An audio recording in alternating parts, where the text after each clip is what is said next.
आदिवासी महिला विधायक रायमुनि भगत को सज़ा कैसे मिलेगी। दोस्तों, इस संबंध में मैं आपके साथ चर्चा करने वाला हूं। और संगीन अपराध के तहत मुकदमा दायर की गई है, जो 14 थानाओं पर जब FIR दर्ज नहीं होती है तो ऐसी स्थिति में आदिवासी ईसाई धर्म मानने वालों के द्वारा कोर्ट पर अपील करते हैं, कोर्ट पर प्रार्थना करते हैं, कोर्ट पर प्रेयर करते हैं। विस्तार से हम आप सबको बताएंगे दोस्तों। 302, 196 और 299 के तहत अपराध दर्ज कर लिया गया है। 10 जनवरी 2025 को कोर्ट पर उपस्थित करने के लिए कह दिया गया था, लेकिन उपस्थित नहीं हो पाई। क्या सज़ा मिलेगी, उन सारे चीज़ों से हम आप सबको रूबरू कराएंगे। सबसे पहले आपको ये समझना बहुत ज़रूरी है दोस्तों कि जितने भी हमारे भारतीय दंड संहिता अधिनियम जो भी धारा कानून बनाई गई है, ये आम पब्लिक के ऊपर जिस तरीक़ा से जो अप्लाई की जाती है उसी तर्क पर सब लोगों के लिए बराबर है। और जब 14 थाना पर जब दर्ज FIR 5 रिकॉर्ड ऑफ इंफॉर्मेशन दर्ज किया गया था, तो उस स्थान पर जब उसकी बात को जब सुनने से इनकार करने लगते हैं, तो ऐसी स्थिति में आदिवासी ईसाई समुदायों के द्वारा कोर्ट पर अपील करते हैं, अर्थात कोर्ट पर प्रार्थना करने के लिए अपना ज्ञापन जस्टिस को, न्यायाधीश को सौंपते हैं। सबसे पहले जो घटना है वो सब तो आप जानते ही हैं कि आदिवासी ईसाई समुदाय द्वारा माने जाने वाली ईश्वर पर, यीशु मसीह पर आपराधिक तरीक़ा से टिप्पणी करने के संगीन अपराध में इनकी सज़ा क्या हो सकती है, ये हम आपको बताते हैं। सबसे पहले जो 196 भारत संहिता दंड संहिता की धारा 196 के अधीन क्या प्रावधान है, सबसे पहले आपको समझना ये ज़रूरी है। क्योंकि आज की तारीख पर विधायिका के द्वारा जो अभद्र तरीक़ा से टिप्पणी करने की संज्ञान अपराध को ध्यान पर रख कर के 196 मुख्य रूप से काम करेगी। और क्या सज़ा होगी, इस तरह की तमाम जानकारी आपको मिलेगी। जो भी घटना पिछले दिनों में मैंने आप सबको बताया था, इसी से जुड़ी जानकारी मैं आपको क्लियर करने वाला हूँ। क्योंकि आज की तारीख पर ये सबसे बड़ा जानकारी लेने वाले, सबसे जानने वाली चीज़ ये है, आखिर वो विधायक रायमुनि भगत को 14 साल हो चुकी है। इतने साल होने के बावजूद भी आज की तारीख पर जाति धर्म के आधार पर कोई उनके पास कोई ज्ञान नहीं है। ज्ञान ना होने के लिए आइए आप अब कोर्ट पर आप अपना बात रखिए। आपके पास अगर किसी तरह का सबूत है तो कोर्ट पर आप पेश कीजिए। इस तरह की तमाम चैलेंज करने के लिए आदिवासी ईसाई समुदायों के द्वारा कोर्ट पर चैलेंज कराया जाता है। भारतीय दंड संहिता की धारा 196 के मुताबिक, क्योंकि 3 धारा इन पर अप्लाई किया गया है, क्योंकि जानकारी सूत्रों के मुताबिक जिस तरीक़ा से जो खबरों के माध्यम से हमें मिला है, 196, 302 और 299 भारतीय दंड संहिता अधिनियम धारा के अंतर्गत अपराध की श्रेणी पर अप्लाई किया गया है, मैंने लागू किया गया है। भारतीय दंड संहिता की धारा 196 के मुताबिक अगर कोई व्यक्ति किसी जानकारी को सच्चे या असली सच्चे के रूप में इस्तेमाल करता है, मतलब आप समझ रहे हैं ना, जिसके बारे में उसे पता है कि वह झूठी या गढ़ी हुई है, तो उसे उसी तरह से सज़ा दी जाएगी जैसे कि उसे झूठ सच्चा की दिया हो। क्योंकि ये 196 की ये प्रावधान है, ये बहुत खतरनाक चीज़ है। भारतीय न्याय संहिता की धारा 196 के अंतर्गत तहत ये अपराध भी दंडनीय है। ये बहुत बड़ी खतरनाक कानून है। यदि आपको अगर ऐसा लगता है कि कोई भी घटना अगर झूठा है या फिर असत्य है, या फिर आप उसको असली सच्चा के रूप में अगर आप बताते हैं, आप उसको आप इस्तेमाल करते हैं किसी समुदाय के अंदर पर या फिर किसी ऐसी जगह पर अगर आप संबोधित करते हैं, तो 196 आपके लिए आपराधिक संज्ञान के आधार पर मुकदमा दायर किया जाएगा। भारतीय न्याय संहिता की धारा 196 के तहत ये अपराध भी दंडनीय है। जितने भी जो इनकी 196 के तहत ये सबसे संगीन अपराध की श्रेणी में गिना जाता है, क्योंकि जाति धर्म भाषा या समुदाय के आधार पर समूह के बीच दुश्मनी या संघर्ष को बढ़ाता है। क्योंकि इसी तरह की ही रायमुनि भगत ने कुछ हरकत किया है। सार्वजनिक शांति को बाधित करने वाली गतिविधियां, यानी कि सामूहिक, मैंने आप सबको पहले भी बताया था, कम्युनिटी गाइडलाइंस उल्लंघन करने वाली ये बातें हैं। सार्वजनिक शांति को बाधित करने वाली गतिविधियां, लोगों को किसी भी समूह के खिलाफ हिंसा करना सिखाना, यानी कि रायमुनि भगत के द्वारा सामूहिक स्तर पर लोगों को सामूहिक रूप से हिंसा करने की इरादे पर ये कार्य कर रही थी। पूजा स्थल में या धार्मिक पूजा के अनुष्ठान के दौरान अपराध करना, क्योंकि वैसे स्थान पर कोई भी अगर किसी जगह पर पूजा स्थल के आधार पर अगर किसी तरह का अपराध या फिर ऐसे अनुष्ठान करने के दौरान अगर कोई अपराध करता है तो 196 अंतर्गत धारा लागू होती है। इन अपराधों के 3 साल तक की जेल या जुर्माना या दोनों हो सकते हैं। 196 के अंतर्गत जो रायमुनि भगत को अपराध की श्रेणी में रखा गया है, इन अपराधों में 3 साल तक की सजा या जुर्माना दोनों हो सकते हैं। अगर अपराध पूजा स्थल में किया जाता है तो अपराधियों को 5 साल तक जेल हो सकती है। अगर पूजा स्थल पर अगर कोई किसी तरह की इस तरह की अभद्र टिप्पणी अगर कोई करता है तो 5 साल तक सजा हो सकती है। अच्छा, फिर अगर हम आगे हम आपको बताते हैं, भारतीय दंड संहिता 1860 की धारा 299 अपराध मनोवध अर्थात कलफल होमिसाइड, सॉरी माफ़ कीजिएगा थोड़ा सा इंग्लिश में कमज़ोर हूँ, को परिभाषित करती है। इसके मुताबिक अगर कोई व्यक्ति किसी और व्यक्ति की मौत का इरादा रख करके उस व्यक्ति को शारीरिक नुकसान पहुंचाने का इरादा रख करके कोई अगर काम करता है तो यह आपराधिक मानववध माना जाएगा।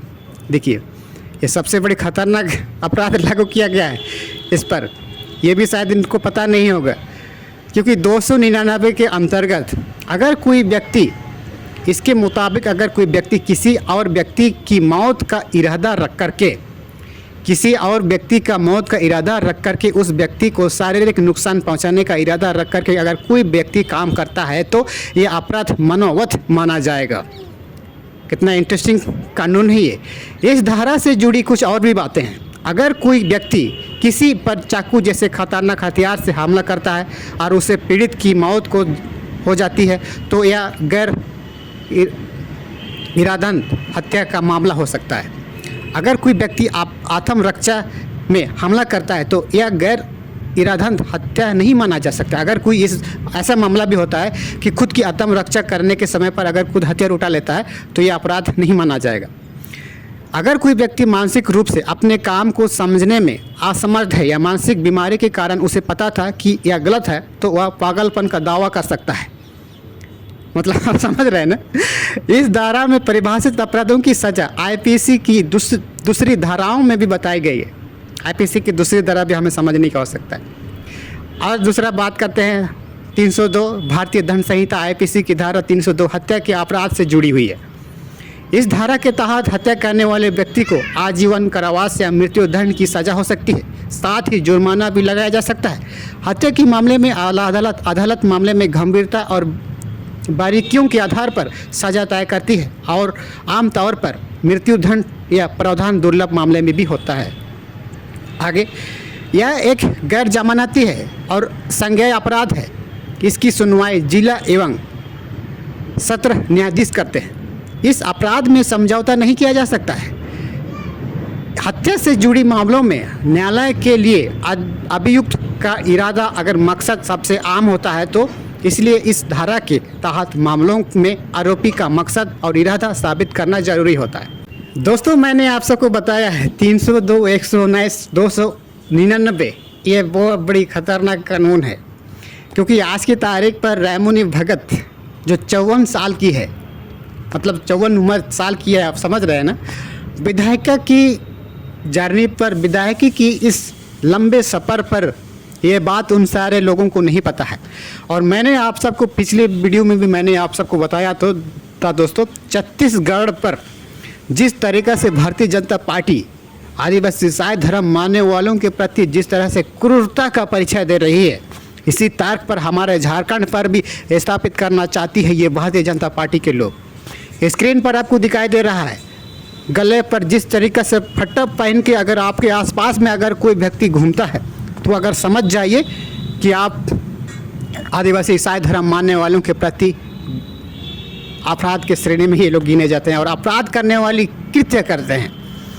मैं आपको सच बता रहा हूँ, छत्तीसगढ़ में भारतीय जनता पार्टी की सरकार है और उसकी वहाँ की हालात आदिवासी ईसाई समुदायों पर अगर आप गौर करिएगा तो आप समझ जाएंगे कि भारतीय जनता पार्टी हमारे देश भर पर किस तरह से राजनीति कर रही है।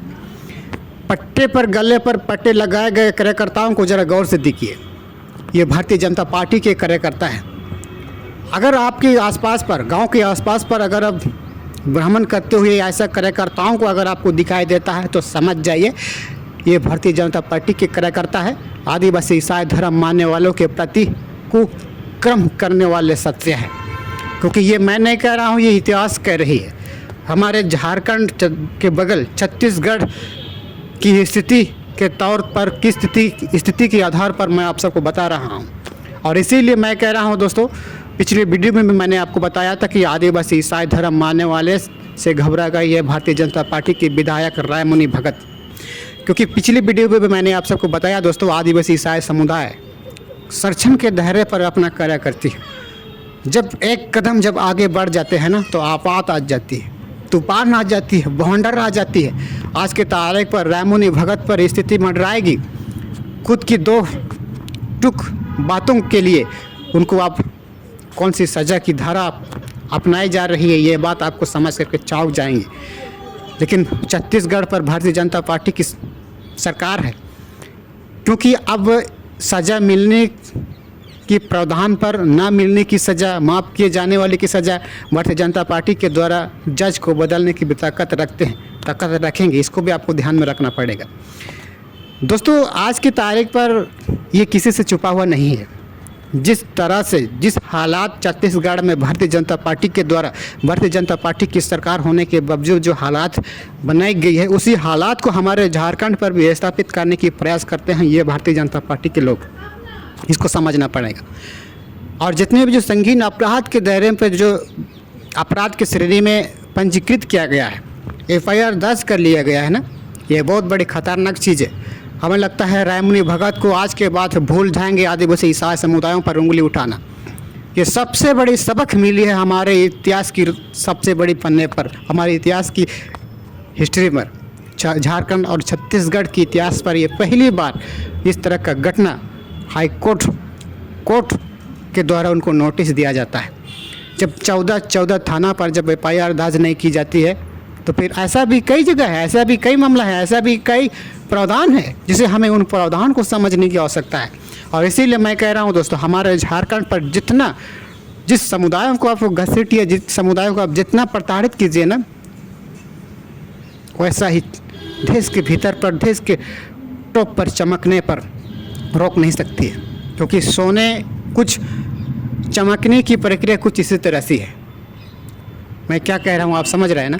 इसीलिए ये जानकारी आपको अच्छा लगा तो इस वीडियो को ज़्यादा से ज़्यादा शेयर कीजिएगा, क्योंकि जो धारा मैंने आपको बताया है 299, 196, 302 ये संगीन अपराध की श्रेणी में आता है। और हमें लगता है विधायक रायमुनि भगत को पागल खाना भी टेस्ट कराने के लिए इनको भेज दिया जाएगा, क्योंकि 302 ऐसे धारा है दोस्तों, ये पागल भी घोषित कर सकती है। इसीलिए हमारे झारखंड पर अगर इस तरह की अगर स्थापित करने की अगर प्रयास की जा रही है भारतीय जनता पार्टी के द्वारा, छत्तीसगढ़ के आधार पर हमारे झारखंड पर अगर स्थापित करने की प्रयास कर रही है तो खबरदार रहना पड़ेगा। राजनेताओं को मैं खबरदार करना चाहता हूँ, बता झारखंड पर विश्राम श्री मुंडा की तरफ से खबरदार करना चाहता हूँ। इसलिए होशियार रहो, सावधान रहिए, कहीं ऐसा ना हो किसी के दबाव में आकर के आपकी स्वाभिमान पर क्षति ना हो।